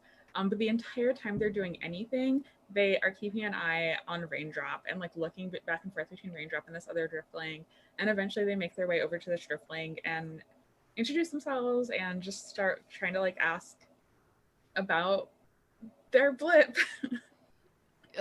Yeah, hey, sorry, I didn't catch your name. Thank you for saving us, I guess. My name's Flick. What, sorry, what's yours? Oh, I'm Lou. Nice to meet you, Flick. Yeah. Is there something wrong? You've been kind of hovering around. I mean, no, I'm like super grateful. I don't want to be, that guy, but I don't know. You look like something's bugging you. Can I help?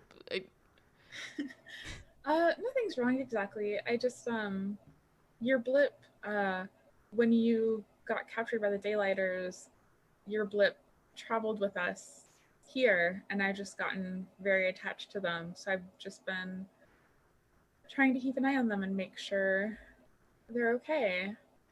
Yeah, no, I honestly, I had no idea. I was hurting and trying to get out of there, and all of a sudden, Raindrop was there, and I was really confused, but, happy. So you took care of Raindrop? You brought them all the way here from Ozobni?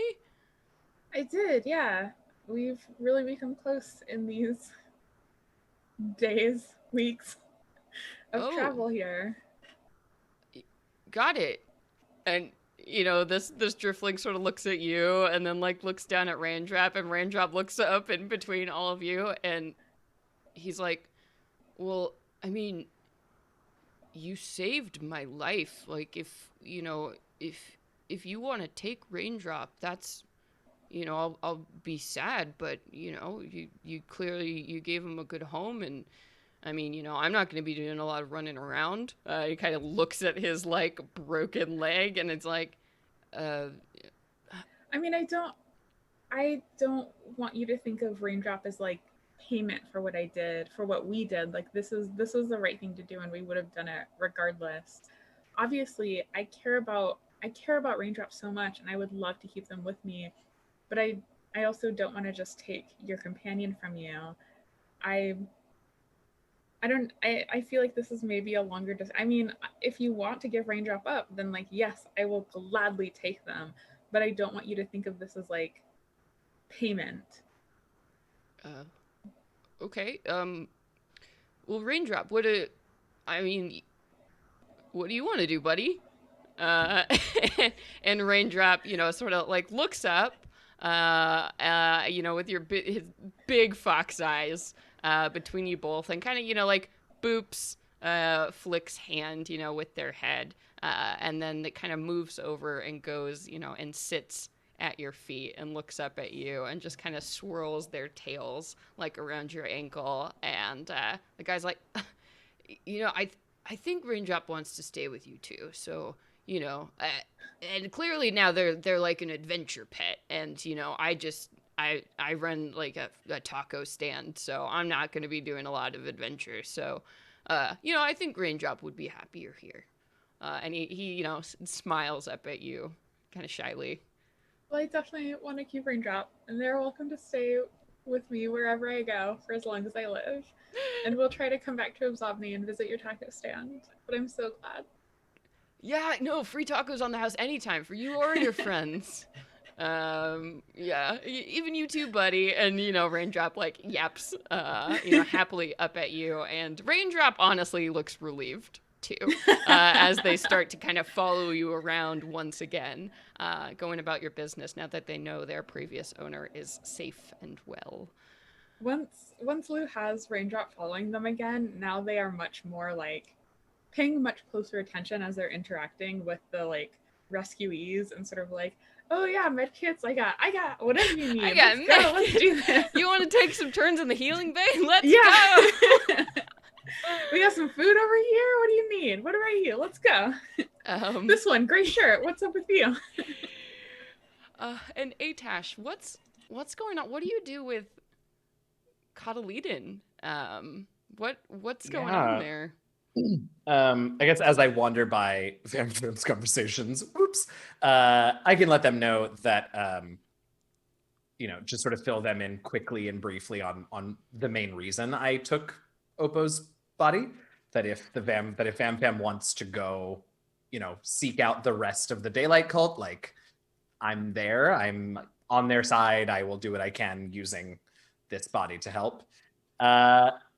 And then, in a moment of, excitement, because now I have, you said Olren, right? She's an Olren? Mm-hmm. Yeah, so yeah. crystalline, kind of rose quartz.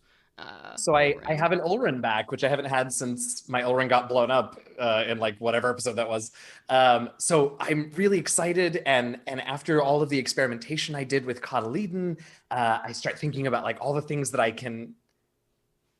And then I sort of stop, and I turn and I see Catalidin, and I sort of pause for a minute, and I go get Catalidin, and I take Catalidin to the cryo freezer, and very sort of carefully and gingerly store him in there, and just sort of watch as I shut the container or whatever and have it start up and freeze, and just sort of watch for a minute, and then I think I'm going to spend this whole hour in my cabin, filling out the Jur forms and making notes and, filling out and answering every question they had, and documenting everything that I did with and learned from Catalidin.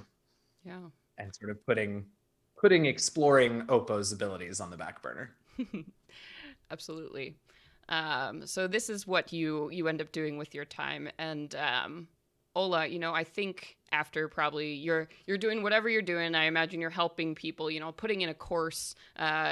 Basically, I mean, probably getting to the Jur station might be your best bet at this point, to stop in and, get some repairs. So I think that's a pretty easy choice for you all as a first stop before heading back to Obzobni. So once all of this kind of business has finished, you hear a sort of a private message come in on your communicator from Wanda, and it's like, are you busy right now, or do you have some time to chat? We got time. Oh no, so just to Ola. Oh just to no! Ola. Oh, I'm so afraid. Okay, I'm so afraid of Wanda. What did she want? No. I feel very bad. That I almost hurt her. I almost caught us in the burn. But so I sort of unstiffen my shoulders and try to relax a little. Of course, Wanda, all the time for you. And then if you could stop on by, swing by my house, as it were. I have something I need to show you. Of course, I'll have the usual. And I'll go step into the beautiful gelatinous entryway to Wanda's, MI space. Lovely MI space. Yeah, and you do, and it's that familiar sinking as you arrive in Wanda's bar, which has radically transformed from before. You know, it was sort of this like dusty saloon when you first ran into it, but now it's this very sort of urban space where you can see there are glass ceilings everywhere, and like basically just jungle has grown in and above and like twisted around pillars, and there's lots of like light and airy curtains, and it's honestly marble, and it's gorgeous. It is so different. And as you appear in this space, you see Wanda kind of turns around, and she looks young and like healthy and just like radiant, like she's dropped maybe 20 or so years, and has just this rosy flush. And sitting beside her is a girl, a young Kithuk girl, on this bar stool, and she is dressed in this very cute little sort of like white and pink jumpsuit. And as she turns around, glad you could come. Clara, darling, why don't you introduce yourself properly in a not scary manner? And, this girl turns to you and she's like, it's really nice to meet you. My name is Clara. I'm so sorry for before. I had some problems, but I don't know what happened, but it's better now. Ola's sort of gently lumbers forth and reaches out a long, many-jointed arm, and is sort of going to like shake her hand. It is a pleasure to meet you, Clara. Properly. Yeah. And Wanda, follows up with you and it's like, yeah, I don't know what that engine is doing, but it seems to have had some restorative effects, should we say. Clara, do you want to explain what happened, or should I? And Clara's like, I can do it. So I used to be the MI on this ship, but then something very, very bad happened, and the captain tried to erase me, but he wasn't very good at it, and I got broken and stuck, but the ship wouldn't go, so they tried to put on someone else, and she sort of got lost in the Matrix, as it were. But now she's back, and I guess your ship has 2 MIs. I think I speak for the entire crew when I say the more the merrier, and thank you for working so hard to get back to us. I'm sure it must have been very lonely all those years being lost. You did very well. It was pretty scary, but there's something else. If I could maybe ask a favor, because now that I can see everything, and I got all my files back up, I know what happened, and there's someone you really need to help. Show me at once. Well, this crew that used to run the ship, they were a mining crew, plasma miners, and well, the captain, something happened, and he killed another crew member, and tried to cover it up, and that's what happened to me and what happened to them. But they never really left the ship.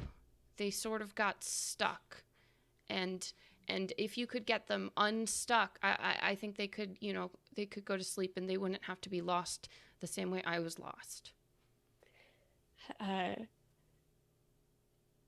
Thank you for telling us.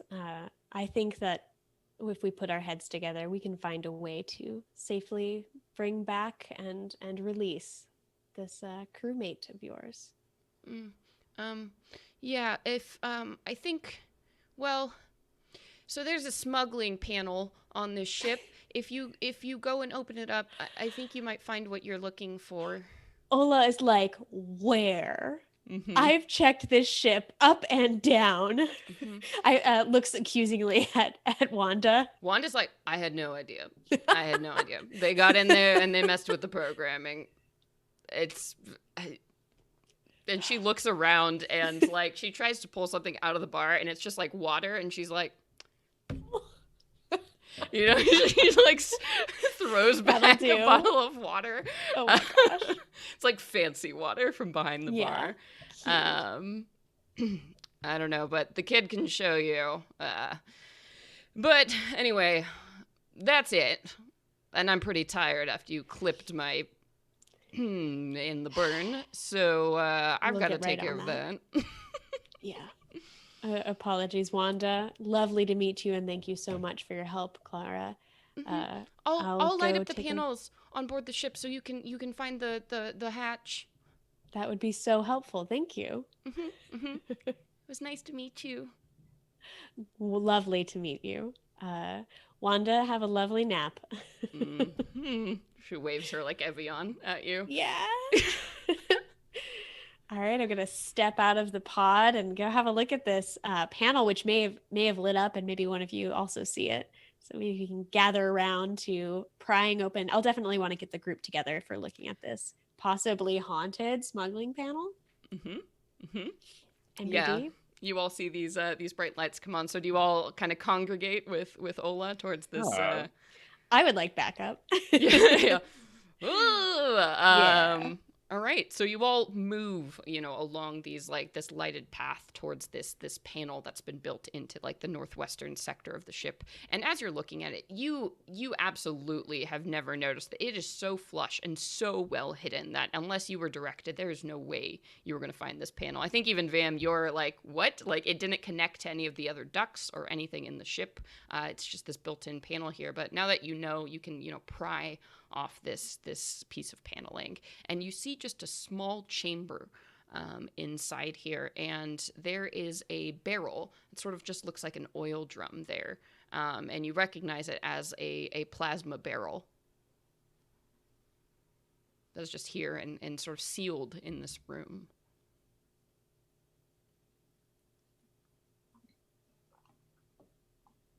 Well, Is it's it- your discovery, Ola. I mean, plasma's real valuable, but it certainly was sort of anticlimactic based on what you expected to find. Yeah, and knowing that, like, suspecting that there's probably a body inside of this barrel, Lou is definitely going to position themselves so that, like, as much of their body as possible is between this barrel and the rest of the the hostages on the ship, because they do not need to see a dead body right now. Yeah. So whatever is in there, Lou is gonna try to like position themselves and maybe even sort of like elbow a couple of the others to try to be like, let's sort of form a wall here. No one else needs to see whatever we're about to see. I think I've got some kind of, it gets cold on the ship sometimes, Mhm, especially when you're a chitinous bug man. And so I think I've got like a little shrug or something, and I can kind of take it off and put it over the barrel, and recommend that we bring this over to perhaps the airlock.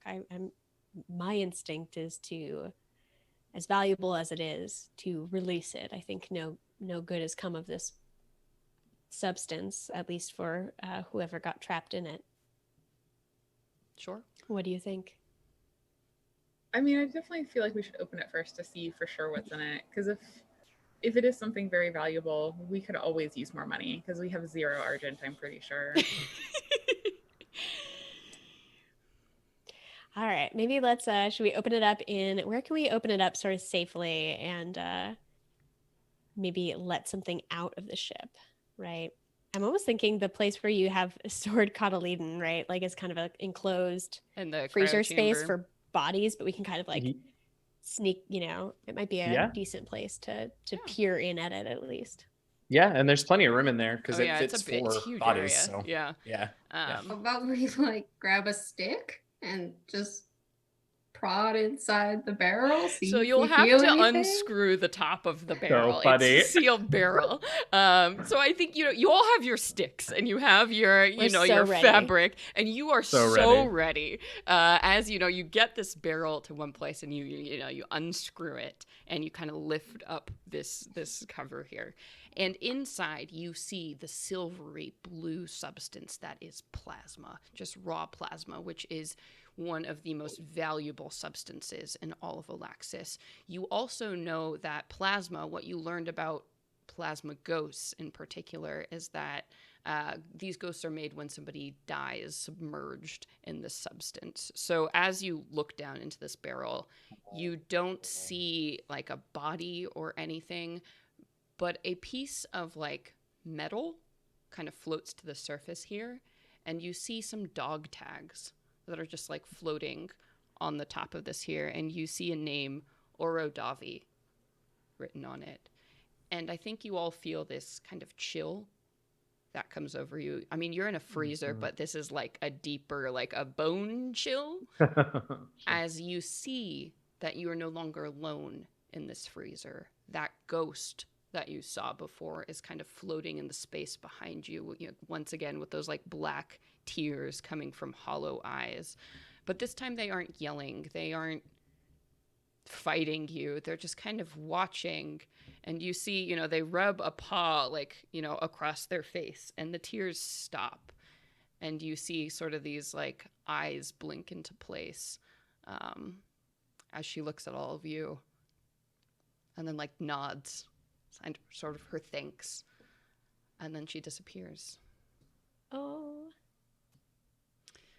And I think with that, with a mystery solved, with our story paths ended, I think that is where we're going to end our campaign of Burning Daylight. Congratulations, you all! You survived! You escaped the burn! So many amazing things happen! It can happen, right? It can happen. So thank you, everybody, so much for joining us. It was an absolute pleasure to get to run this game and to play with all of you. You all are wonderful. Thank you so much, Roll20, for giving us all the chance to play this amazing game, to play this amazing module, and just to live in the world of Olaxis. It was an absolute joy to be here. So, we're a little past time, so we got to come to the end here. Thank you so much to everybody who donated. Thank you, everyone. You all have been so incredibly supportive. So let's go around the horn here and let people know for the final time, since we will no longer be here on Thursdays, where can people go to find you? Thank you so much, everybody. I'm pretty flabbergasted. What a great campaign. Thanks to Roll20. Thanks to this cast and the lovely GM. Thank you, audience. It's such a good time sharing this with you. And thank you for donating to that great cause. I'm floored. I'm so happy. So you can find me at most places on the internet at Darcy L. Ross. I'm tweeting a lot about weird snail science and strange other squicky creatures. And I'm also by day a community relations coordinator for Monty Cook Games, which has lots of great science fantasy gaming and other cool, weird RPG content for you to enjoy. So that's me. And I hope to see you all around. Thank you. Yeah. Hi everyone, I'm Eugenio. You might know me as DM Jazzy Hands, and yes, everything that Celeste and Darcy said, this has been so good. What an honor to get to be, the premiere show of this new system and this module, and for it to go so well, and for you all to have been so supportive and hitting our goal and all of the things. It's been awesome. You can find me on Twitter at DM Jazzy Hands. And I am the DM and producer of an actual play D&D podcast called The Last Refuge. New episodes every Wednesday. You can check us out at DND Last Refuge on Twitter. We're in the middle of doing an anniversary giveaway, so check out our social media for how to enter that. One of the prizes does, in fact, include a copy of Burn Bryte. So you should check that out. We've got some really awesome art out and so whatever. Check out the socials. Also, I think within the next week will be announced my next big stream project that will be starting at the beginning of October. I can't say anything more than that, but keep an eye on my Twitter, because I think sometime today's already Thursday, so I guess probably early next week we'll be announcing an exciting new thing that is starting in October. Otherwise, follow my Twitch channel, twitch.tv/DMJazzyHands. I stream 3 days a week. Check out my website, eugeniovargas.com. It's got all the info on everything I do and where you can find my stuff and all of that. I'm Jess. You can find me on Twitter at WriteJessR. You can find all of the stuff that I do. Just all the stuff that I do on my website, writejess.com. You can also check out the D&D Action Play podcast I do, D20 Games. So many endings happening around the same time. Our season finale is very quickly approaching for D20 Dames. So get caught up and be ready for a very emotional season finale, which is apparently just what this month is for me. No, sorry. Oh, it's the good sads. It's the good feels, right? Exactly. Yeah, it is very much a good sadness. I'm Naseem. Thank you so much, Roll20 and Celeste and this cast. This was such a great game. I don't think I've ever had so much faith in a character before. Seeing everyone in chat with the hashtag VamFam gave me so much hope and spirit and fun, and just it was wonderful playing this campaign.